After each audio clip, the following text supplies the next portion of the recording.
জোর করে ক্ষমতায় থাকতেই স্বৈরশাসক আওয়ামী লীগ মানবাধিকার লঙ্ঘন করেছে বলে অভিযোগ করেছেন মানবাধিকার কর্মী ও রাজনীতিকরা। গেল 15 বছরে মানবাধিকার কমিশন সহ কোন রাষ্ট্রীয় প্রতিষ্ঠানই কার্যকর ভূমিকা রাখতে পারেনি বলেও অভিযোগ তাদের। রাজধানীতে একটি আলোচনায় এসব কথা বলেন তারা। অনুষ্ঠানে অন্তর্বর্তী সরকারের উপদেষ্টা এম সাখাওয়াত হোসেন রাষ্ট্র সংস্কারে রাজনৈতিক দলগুলোর সহায়তা চান। মুক্তা মাহমুদের প্রতিবেদন। বেসরকারি সংস্থা সেন্টার ফর গভর্নেন্স স্টাডিজ গণতান্ত্রিক পুনর্গঠনের মানবাধিকার বিষয়ে রাজধানীতে এই আলোচনা সভার আয়োজন করে।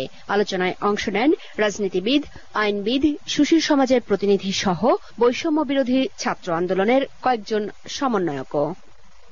তারা গেল 15 বছরে আওয়ামী লীগের শাসনামলে ঘটে যাওয়া পিলখানা ট্র্যাজেডি, মতিঝিলে হেফাজতে ইসলামের সমাবেশে হামলা, আয়নাঘরে নির্যাতন, গুম সহ মানবাধিকার লঙ্ঘনের নানা ঘটনা তুলে ধরে সেগুলোর দ্রুত বিচারের দাবি জানান। র্যাব নামে কোনো বাহিনী থাকার প্রয়োজনীয়তা নেই, এই বাহিনীকে পুনর্গঠন করতে হবে। স্বৈরাচার শেখ হাসিনা সরকার যত রিটায়ার্ড আমলাগুলাকে নিয়ে হিউম্যান রাইটস কমিশনে বসিয়েছে, কারণ হিউম্যান রাইটস বিষয়টা তাদের কাছে গুরুত্বই পায়নি। আলোচনায় রাজনীতিবিদ, রাজনৈতিক পর্যবেক্ষক এবং সুশীল সমাজের প্রতিনিধিরা মানবাধিকার কমিশন সহ রাষ্ট্রীয় সব প্রতিষ্ঠানের দ্রুত সংস্কারের তাগিদ দেন।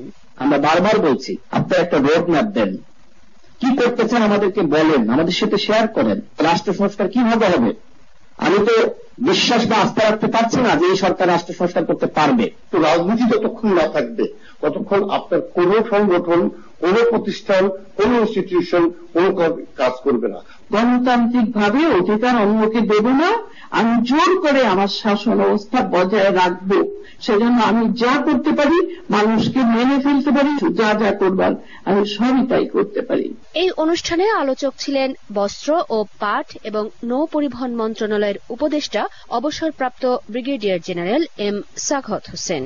তিনি বলেন, রাজনৈতিক দলগুলো ক্ষমতা আঁকড়ে থাকতে চায়, এজন্য মানবাধিকার লঙ্ঘনের ঘটনা ঘটে।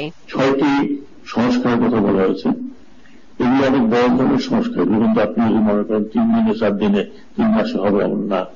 আমি মনে করি যাদেরকে দেওয়া হয়েছে তারা নিশ্চয়ই পলিটিক্যাল পার্টির সাথে আলোচনা করবেন। যদি ইলেকশন প্রসেস নিয়ে আলোচনা করতে হয় আপনাদের সাথে আলোচনা করতেই হবে, এই উপদেষ্টা নিজ মন্ত্রণালয়কে দুর্নীতিমুক্ত রাখা এবং নৌ পরিবহন মন্ত্রণালয়ের নাম পরিবর্তনের প্রস্তাবের কথাও জানান। মুক্তা মাহমুদ, বৈশাখী সংবাদ, ঢাকা। টানা বর্ষণ ও উজানের ঢলে তিস্তা নদী